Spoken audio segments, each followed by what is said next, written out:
We are Pro Cannabis Media.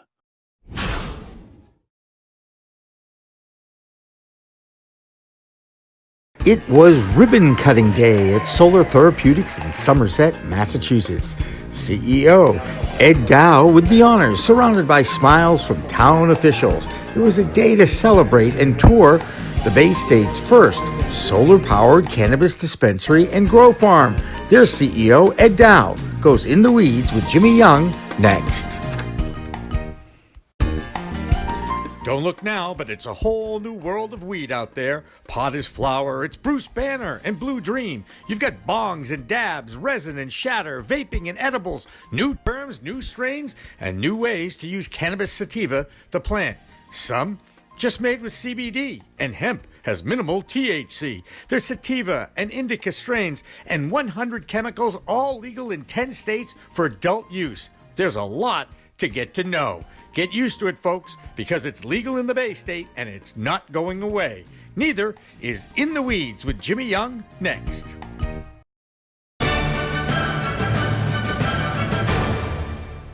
Revolutionary Clinics is just one of 49 medical cannabis dispensaries in Massachusetts, but there's a reason why it's one of the most popular. It's their patient-first philosophy.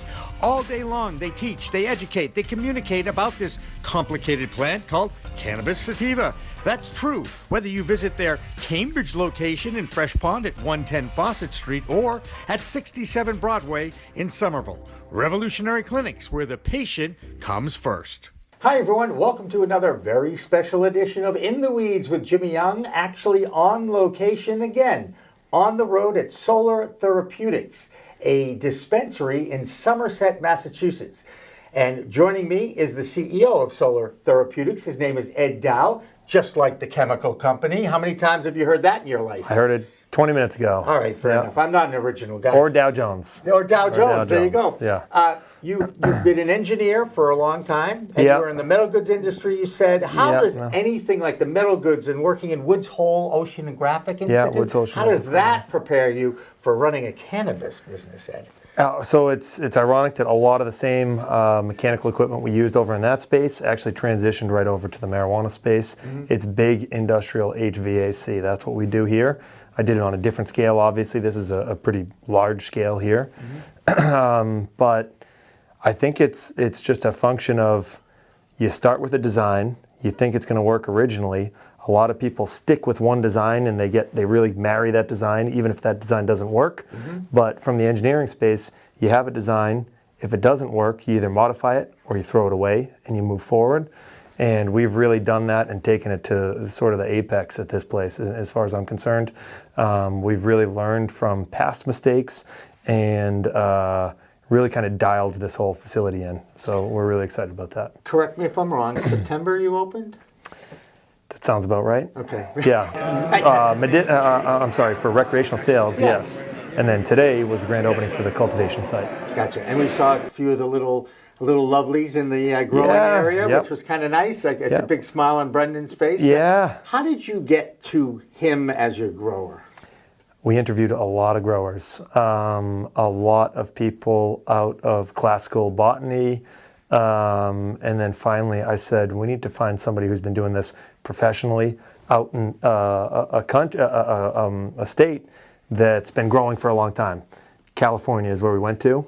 We found him through mutual friends, and he was actually one of my first interviews.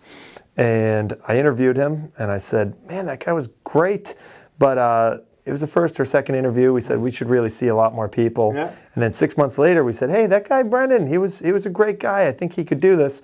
We brought him back, because sometimes opinions can change over 6 months, and you can conflate things. Mm-hmm. Brought him back, and he was just the same Brendan that we met the first time.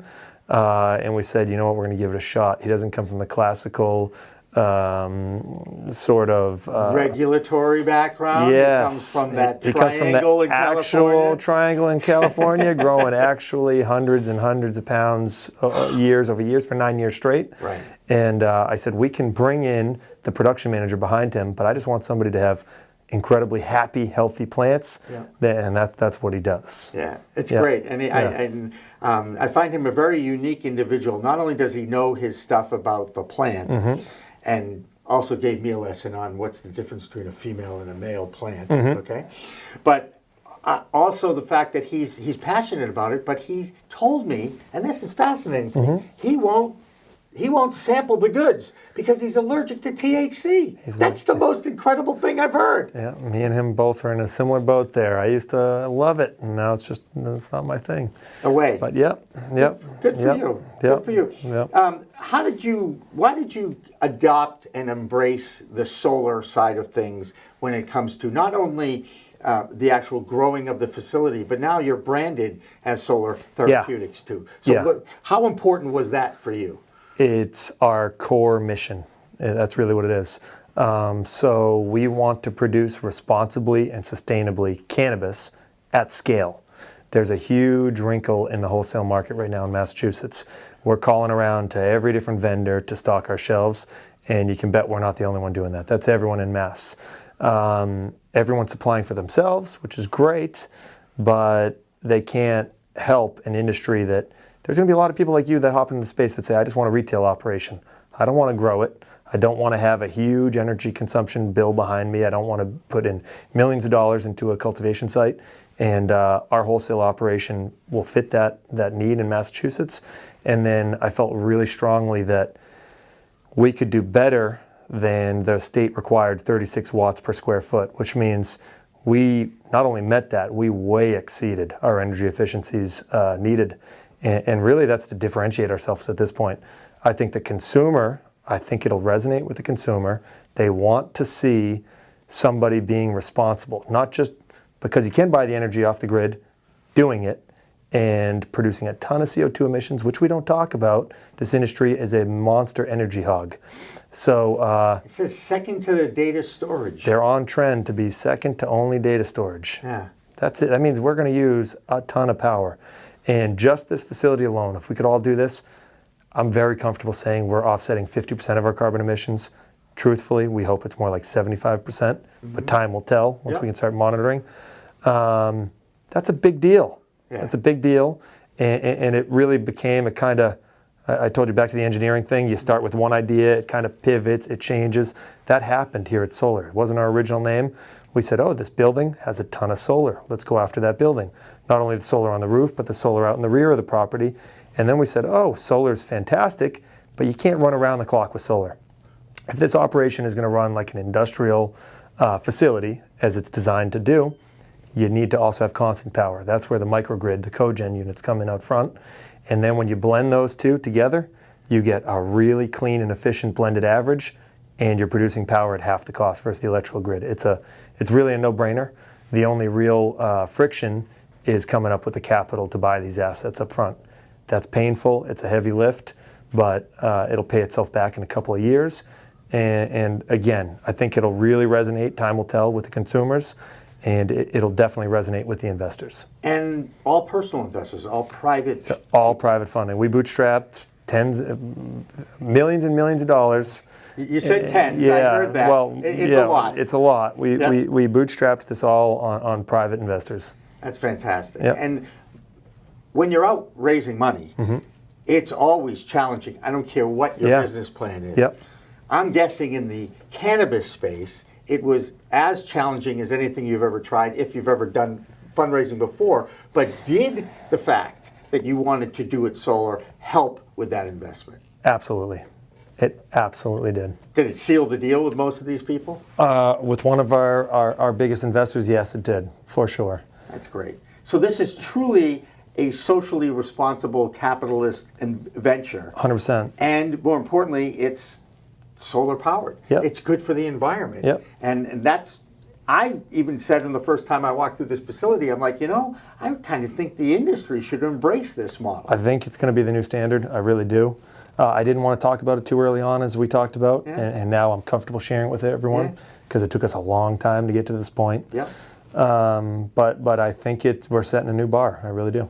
That's fantastic. Yep. Do you see a day where the regulations will be set up to incentivize people to set up solar facilities, similar to what they do with the consumers in the state? I do. The wrinkle's federal incentives, obviously, which I don't want it to go federally legal right now. We want to build stronger first. Right. But if it went federally legal tomorrow, obviously that would open up a whole realm of incentives that were otherwise off the table. Gotcha. Oh, sure. That's right. Because you get, that's what we're looking for. Yep. So walk me through the facility a little bit. Take me through the facility. I believe I heard, was it 50,000 square foot of grow? It's about, the facility is about 70,000 square feet. 70,000. Sorry, I was underestimating. Yeah, it's about 70,000 square feet. We could easily have 100,000 square feet of canopy right now. We don't right now. Okay. Right now, I think we're a little under 40,000 square feet, and the market will dictate what we go to. Gotcha. You saw the facility out there. We can basically bolt on another grow room without any major redesign, and that's a function of how much can the Massachusetts market sustain and how much do you distribute to investors yearly. And I think what's going to happen is everyone's going to say is build another grow room, build another grow room. Right. Well, again, especially if the product, and if something happens at the federal level, let's just say something, because I do not want to talk about federal government, okay? Perhaps this will be a model for future growth, future businesses in other states. I mean, that's kind of what you're hoping for, right? Yeah, I think Mass is already setting the bar pretty high at 36 watts per square foot, and that's a great start. We chose electively to take it to a next level, again, to differentiate ourselves from a lot of people in this space. But I think even if they adopt Massachusetts standards with the 36 watts per square foot, I think that's a big step in the right direction. I think that'd be great. The only thing I don't like about Massachusetts is the 3 dispensary limit. I think that makes it actually tougher for us. It makes us tougher to help other, particularly the economically empowered candidates, which it's tough to get them funding. It'd be a lot easier if we had access to give them funding and some sort of means to partner with them in a meaningful way. We can't. Yeah. So, you know, what's funny is the commission had even talked about doing a state bank. And they kicked that idea around a little bit, but they put it on the back burner. If they allowed experienced operators to work with these groups at some sort of meaningful level, I think that could solve a lot of these issues. And we know what Cambridge went through recently with our friends at Rev Clinics too. And again, I 100% agree with you that let the people who have been in the business help those who want to get into the business, whether it's an hourly certificate program or something. What are your plans for educational events you might sponsor or stuff like that? What's the community outreach plan? So we have a lot of community outreach plans kind of all over the state we work through. My personal initiatives are I want to see a science program out of this facility. I think we're kind of, you can see we're fostering a sort of campus. We're 20 acres in a great location. We have plenty of room for, you see the cubicles. I'd like to have a science portion, maybe interns, whatnot, and I'd like to have personally important to me is having an engineering portion. I think there's a lot of room for both in this space right now. A Grow Institute would be awesome. It's a think tank issue. Right? And by the way, talking to people in the, I am so fascinated with the scientists. I am so fascinated with the fact that you can grow something wild, like a weed, okay? And once you know what you're doing, you can dictate the strain of what that plant is going to be, whether it's going to have higher THC content or higher CBD and CBN content. It's a whole new world, isn't it? Yeah, it is. And then even aside from our goal is to have consistent plants, flower, all the time. But if you don't have the consistent plants, what can you do thereafter? You can extract it and then modify those profiles thereafter. So you can also do it that way. Our goal is to do it at the plant level.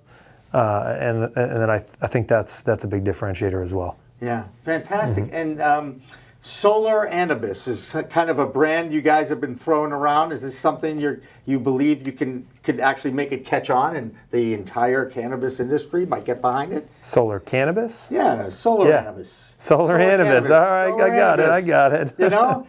Yeah. I read the notes. What can I tell you? We'll give Derek Gould credit for that. So that's new to me, but I think... Good, I can get reaction then. I'm legit trying to make solar synonymous with cannabis. I think solar is a great word, and it's only ever attributed to solar panels nowadays, and I don't think it has to be. I think we can say solar, cannabis, same sentence. That's branding. If we could ever hit that level, we're psyched.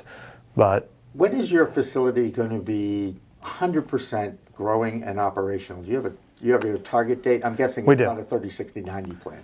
Yeah, we do.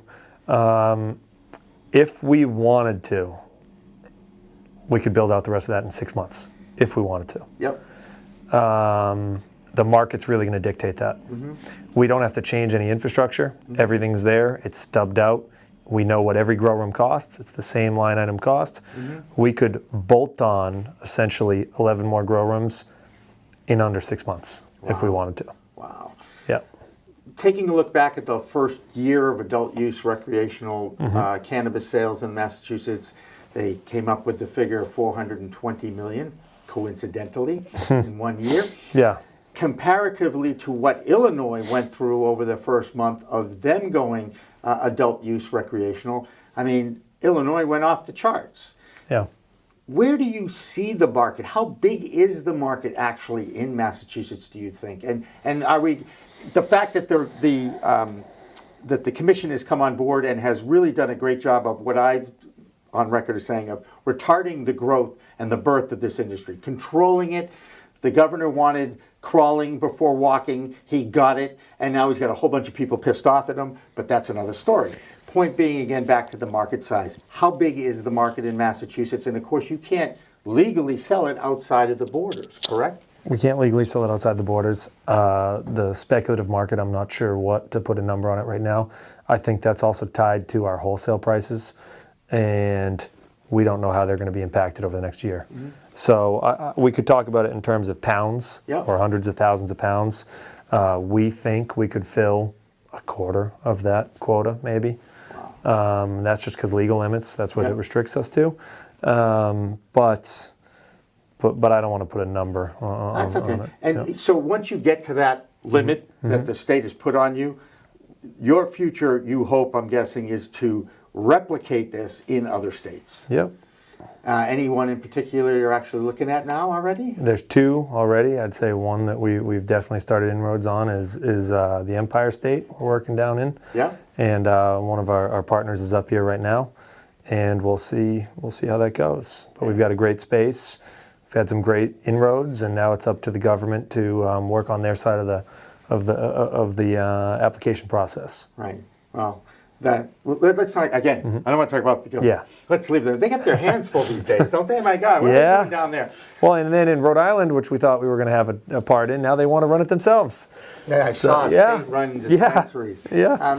Which probably shouldn't surprise you about certain states, because those in government tend to think they know everything about everything. I'm just throwing that out as an opinion, my own opinion. Does not reflect Solar Therapeutics. No. I don't even need a comment from you on that. You. How's that? Is that fair enough? Appreciate it, yeah. And the next question is kind of simple. What's next? What's your real goal and dream and vision for Solar Therapeutics in 5-10 years?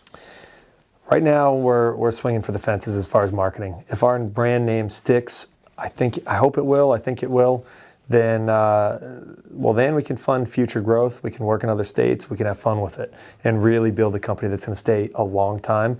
As it is, I've built a facility that would be a flagship in any company's portfolio, and that I'm really proud of. So it really kind of takes the pressure off. We have our chance to swing for the fences.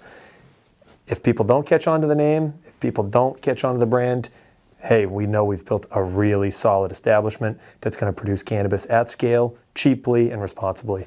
So we're happy with that. Granted, and I'm happy to actually get to know you and to know some of your team. Everybody walks around with smiles on their faces. Yeah. So that's very important. It's important, yeah. So for Ed Dow and Solar Therapeutics here in Somerset, Massachusetts, I'm the host of In the Weeds, Jimmy Young. And remember, folks, it's a whole new world of weed out there. Use it responsibly. Thanks for watching. Thanks for listening. Jimmy, thanks. Thank you. Yeah, that was great. We are Pro Cannabis Media.